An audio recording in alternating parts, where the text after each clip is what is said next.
Good morning. This morning I listened to Speaker Pelosi give us historical references. The one that she skipped was Alexander Hamilton when he wrote, "There will always be the greatest danger that the decision to use the impeachment power would be driven by partisan animosity instead of real demonstrations of innocence or guilt." Today is the day that Hamilton warned us. Today, with the Speaker's announcement, she has weakened this nation.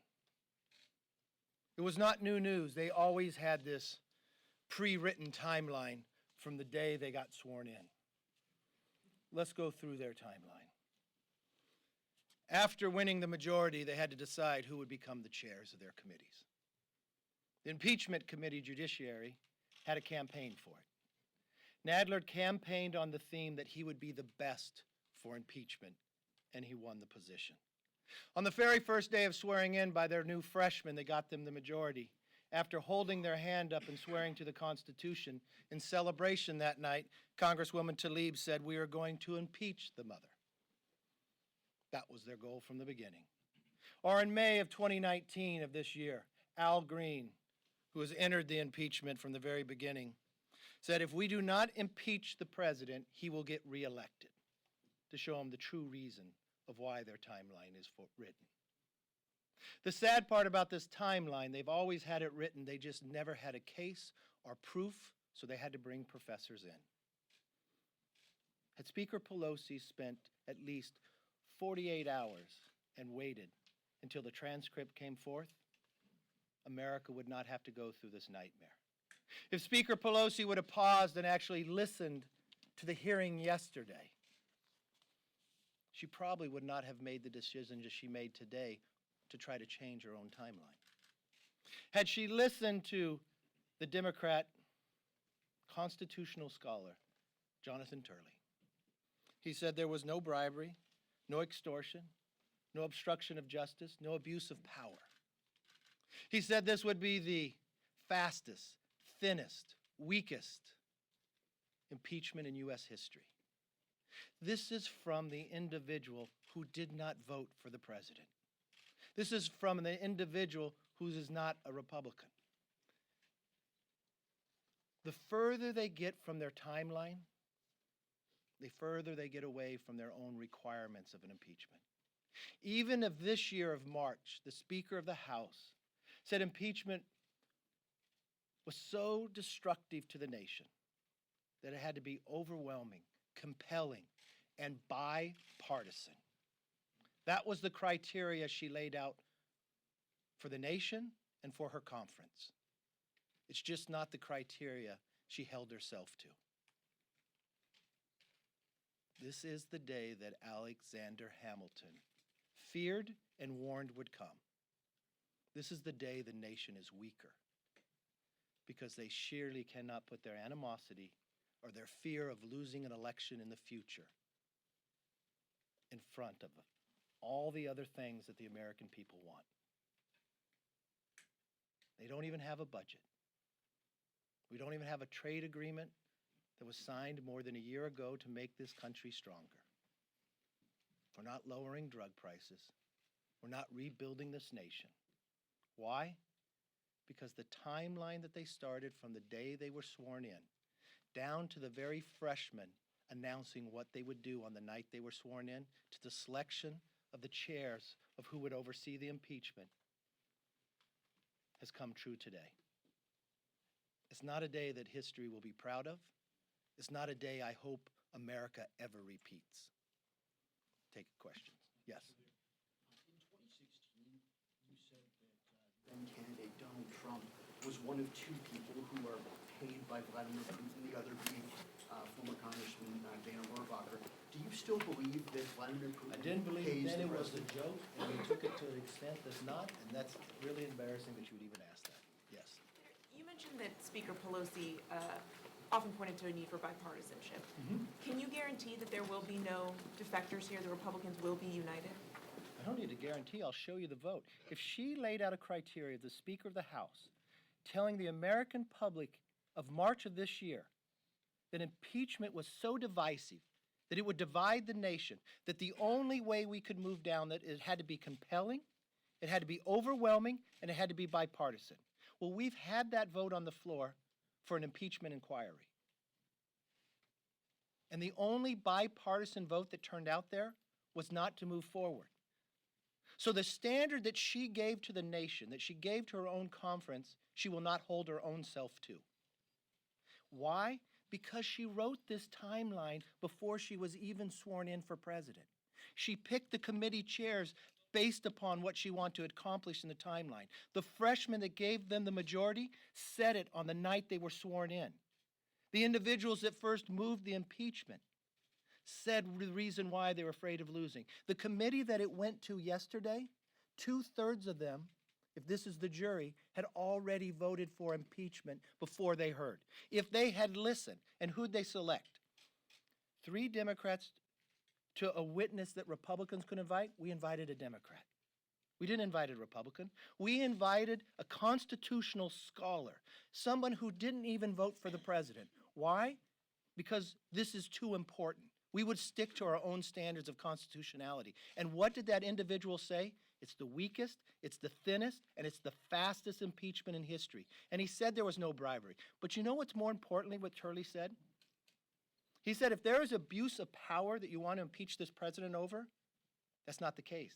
It's actually the abuse of Congress if you move forward based upon what they want to do.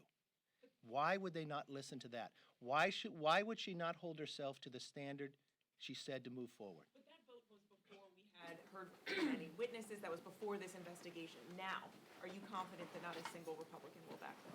I am more confident that the bipartisan vote on impeachment that comes to the floor will be no. Yes, sir. All of the witnesses yesterday, including Mr. Turley, though, expressed concern about the obstruction part of this, that the president's just blanket refusal to comply with any subpoenas. Why shouldn't the president of the United States have to comply with lawful subpoenas from Congress? And do you worry that this president sets an example for a Democratic president in the future who might just say, I'm not doing it? I watched President Obama do this. If you watched the hearing yesterday, Turley was asked the question from John Radcliffe. And he stated and agreed, no bribery, no extortion, no obstruction of justice, no abuse of power. That was the answer. I do not understand what they have going forward. They have a timeline, but they have no proof, so they brought professors in. They selected professors that were donors to the Democratic Party. We selected a Democrat who did not vote for the president. We selected an individual who's probably the one that is respected the most when it comes to a scholar on constitutionality. Because we take this so important and we believe exactly what the speaker said back in March, that this is so divisive, you need something overwhelming. You need something compelling, and it doesn't meet the criteria. Why shouldn't the president have to comply with the subpoena? Why shouldn't the investigation be I think if you watched the president's or read the president's letter from his attorney from the White House, if he had a process the same as Bill Clinton. So your first question should be, why didn't the speaker, if she wanted to go through impeachment and she's not going to stick to her own criteria, why wouldn't she create a fair process? Why wouldn't she create the same process that Bill Clinton or Richard Nixon had? Because it didn't fit their timeline. Why did we extend one more week in December in a continuing resolution? Because that met the timeline of what they written, what they wanted to do impeachment. And in that letter, the president said he would comply if he had a fair process. Yes, ma'am. Yes. Mr. Leader, have you spoken to the president in the last couple of days? Do you expect to speak to him today? And how do you look at the decision on whether the president should participate going forward? I spoke to the president twice yesterday. I speak to the president quite often. I tell you what, the president and I talk about, the things that America should be doing. USMCA. We talked about trying to get USMCA done.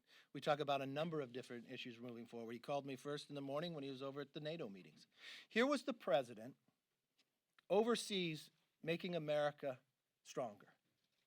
What were the Democrats doing? Dividing us further. It's interesting of what they do and when they do it. When she first announced to move forward, the president was at the UN when the rest of the world was there. When they had their hearing, the president was with other foreign leaders as well. I've always thought, regardless of party, you'd put this country first. We've watched from the timeline and from the swearing in that the party means more to them than the country. Yes. Mr. Leader, I should have he a question on participate the though? USMCA. We're hearing from sources that the Trump administration is giving Pelosi weaker patent protections, more things that the unions want on labor rights. Are you worried that Trump might cut a deal that leaves out Republican priorities and makes it hard for you to vote for that? No, I'm more worried about America missing an opportunity. That America missing an opportunity to be stronger. Every economist will tell you it'll only make our country stronger. I'm worried that America, with their number one and number two traders when it comes to Mexico and Canada, in a negotiation with China and what the future holds, that China's our number three trader. That if we're in a negotiation with China, we all know what the future holds. If we're going to be competing, we need to be stronger. We would get a better agreement with China if we had the USMCA done. We would be in a stronger position. But the Speaker is more concerned about tearing the President down instead of building the country up. Mr. Leader, Yes. Mr. Leader, I gather you were watching just now when the Speaker, in rather effusive terms, denied that there is any personal animus on her part that is motivating the impeachment drive. Representative Collins had suggested as much in the hearing yesterday when he intimated that the Democrats are simply impeaching President Trump because they don't like the guy. You probably also heard her invoke her Catholicism. Do you take the Speaker at her word? Do you believe her? Do you believe she's telling the truth when she says she does not hate the President, and that's not what this is about? Look, I'll take them at their word when Congresswoman Tlaib said on her very first day in Congress of what she referred to the President, which I wouldn't think anyone would want it referred to them, that she was going to impeach him.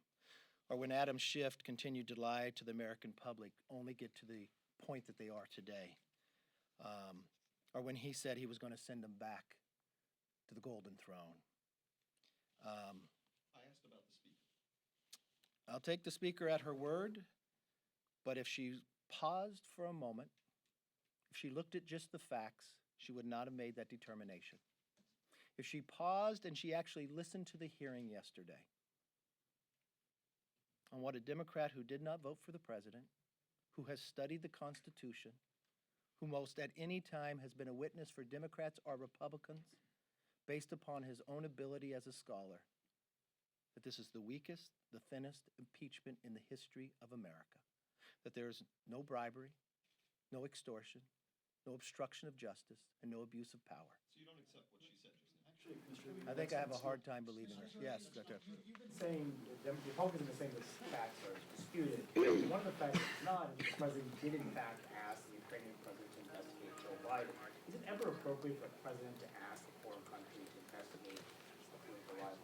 Okay, let's stick to the facts. The President asked a country to participate in a case that happened in 2016. That's 100% legal. That happens every day in America dealing with other countries. It is a case that the U.S. Attorney had already opened. At every single time of every witness that the Democrats got to select and control, they were asked the question, the two best witnesses they had that they started this all with, can you name one article that she should be impeached upon? No one could say a word.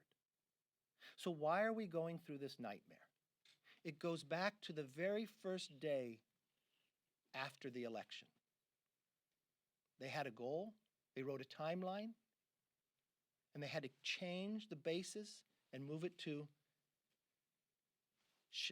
Adam Schiff's committee, and they're sticking to that timeline.